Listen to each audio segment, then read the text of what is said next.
નમસ્કાર, આપ જો રહ્યા છો સંદેશ ન્યૂઝ. મહત્વના સમાચારો સાથે હું છું બંસી દવે. મહત્વના સમાચાર. શિક્ષણ મંત્રી ધર્મેન્દ્ર પ્રધાને રાજીનામું આપ્યું છે. નીટ કાંડ બાદ ધર્મેન્દ્ર પ્રધાનનું રાજીનામું. દિલ્હીમાં છેલ્લા કેટલાક દિવસોથી વિરોધ ચાલી રહ્યો હતો. વિદ્યાર્થીઓની સૌથી મોટી માંગ પૂરી કરવામાં આવી છે. જંતર મંતર ખાતે વિરોધ કરાઈ રહ્યો હતો. વિરોધ બાદ આજે ધર્મેન્દ્ર પ્રધાને રાજીનામું આપ્યું છે. તો અત્યારના આજના આ સૌથી મોટા સમાચાર સામે આવ્યા છે. વિદ્યાર્થીઓનો વિરોધ અને ત્યારબાદ શિક્ષણ મંત્રી ધર્મેન્દ્ર પ્રધાને રાજીનામું આપ્યું છે. નીટ કાંડને લઈ અને વિદ્યાર્થીઓમાં રોષ હતો. ઠેર ઠેર વિરોધ કરવામાં આવી રહ્યો હતો. જંતર મંતર પર ધરણા કરવામાં આવ્યા હતા. વિરોધના સૂર ઉઠ્યા હતા અને એક જ માંગ હતી કે શિક્ષણ મંત્રી ધર્મેન્દ્ર પ્રધાન રાજીનામું આપે. તો અંતે ધર્મેન્દ્ર પ્રધાનનું રાજીનામું. દિલ્હીમાં છેલ્લા કેટલાક દિવસોથી વિરોધ ચાલી રહ્યો હતો અને વિદ્યાર્થીઓની આ સૌથી મોટી માંગ હતી કે શિક્ષણ મંત્રી ધર્મેન્દ્ર પ્રધાન રાજીનામું આપે. તેને લઈ અને વિદ્યાર્થીઓ ધરણા પર બેઠા હતા. વિરોધ નોંધાવ્યો હતો અને જંતર મંતર ખાતે વિરોધ કરવામાં આવી રહ્યો હતો. દિલ્હીના જંતર મંતર પર વિરોધના સૂર ઉઠ્યા હતા. તો વિરોધ બાદ અનેક દિવસોના વિરોધ બાદ આજે ધર્મેન્દ્ર પ્રધાને રાજીનામું આપ્યું છે. અત્યારના સૌથી મોટા સમાચાર સામે આવ્યા છે. વિદ્યાર્થીઓ જે રીતે પ્રદર્શન કરી રહ્યા હતા, હાથમાં બેનરો લઈ અને વિરોધ નોંધાવી રહ્યા હતા, તો તેને લઈ અને એક જ માંગ હતી દરેક વિદ્યાર્થીઓની. જેનઝીઝનું જે પ્રદર્શન ચાલી રહ્યું હતું તેમાં એક જ માંગ હતી કે પ્રધાન. તો વધુ વિગતો સાથે સંવાદદાતા દિલ્હીથી અજય યાદવ જોડાઈ चुक्या છે.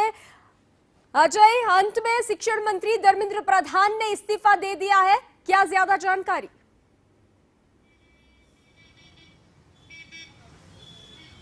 एक बार अपना सवाल फिर से दोहराएंगे आप? जी अजय, इस्तीफा दे दिया है शिक्षण मंत्री धर्मेंद्र प्रधान ने. जो विरोध हो रहा था उसके अंत में इस्तीफा दिया गया है.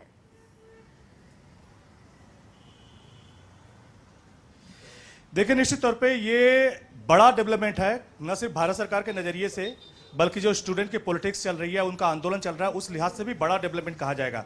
क्योंकि करीब करीब 1 महीने से ज़्यादा का वक्त हो गया है जब नीट पेपर लीक को लेकर के स्टूडेंट की तरफ से न सिर्फ जंतर मंतर पे धरना प्रदर्शन किया गया, बल्कि 20 जुलाई को जो मार्च किया गया था उसमें बड़ी संख्या में स्टूडेंट घायल हुए थे और पुलिसकर्मी भी घायल हुए थे. तब कहीं न कहीं ये पूरा आंदोलन पूरे देश में भर में फैल गया था और जगह जगह देश के अलग अलग राज्यों में इस बात को लेकर प्रदर्शन किया जा रहा था कि जो छात्रों की 3 मांगे हैं, उन 3 मांगों को पूरा किया जाए. उसमें जो सबसे बड़ी मांग थी कि केंद्रीय शिक्षा मंत्री धर्मेंद्र प्रधान का इस्तीफा होना चाहिए, क्योंकि छात्रों को ये लगता था कि भले धर्मेंद्र प्रधान के इस्तीफा होने से जो नीट पेपर लीक का मामला चाहे जिस अंजाम पे पहुंचे, लेकिन कम से कम शिक्षा मंत्री को ये रिस्पॉन्सिबिलिटी दिखानी चाहिए. भारत सरकार को कम से कम ये मैसेज छात्रों के पास भेजना चाहिए कि भारत सरकार कहीं न कहीं सीरियस है और जो लोग इसमें अगर थोड़ा बहुत भी अगर इन्वॉल्व हैं या कह सकते हैं कि अगर उनसे नहीं संभल रहा है डिपार्टमेंट, तो कम से कम उनको रिस्पॉन्सिबल बनाया जाए.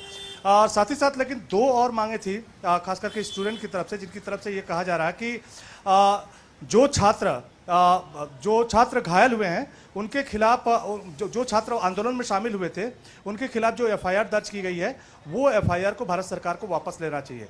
लेकिन जो इस पूरे आंदोलन से पहले जिन 20 और 21 खास करके नीट के जो एस्पिरेंट थे या जो छात्र थे जिन्होंने सुसाइड किया था, उनके परिवार वालों के लिए भी 1-1 करोड़ रुपए मुआवजे की मांग की गई थी.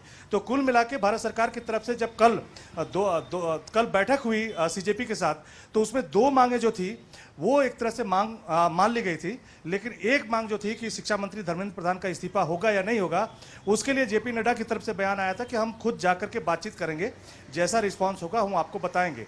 तो अभी थोड़ी देर बाद जो है ये बैठक शुरू होने वाली है, खास करके सीजेपी के साथ. तो देखना ये होगा कि जो 3 मांगे रखी गई थी स्टूडेंट की तरफ से, वो मांगे माने जाने के बाद अब स्टूडेंट का आगे का रुख क्या होता है. जी अजय, जानकारी के साथ जुड़ने के लिए धन्यवाद. तो अंतમાં શિક્ષણ મંત્રી ધર્મેન્દ્ર પ્રધાને રાજીનામું આપ્યું છે. નીટ કાંડ બાદ ધર્મેન્દ્ર પ્રધાનનું રાજીનામું. દિલ્હીમાં છેલ્લા કેટલાક દિવસોથી વિરોધ ચાલી રહ્યો હતો. વિદ્યાર્થીઓની સૌથી મોટી માંગ હતી અને જંતર મંતર ખાતે ધરણા કરાઈ રહ્યા હતા.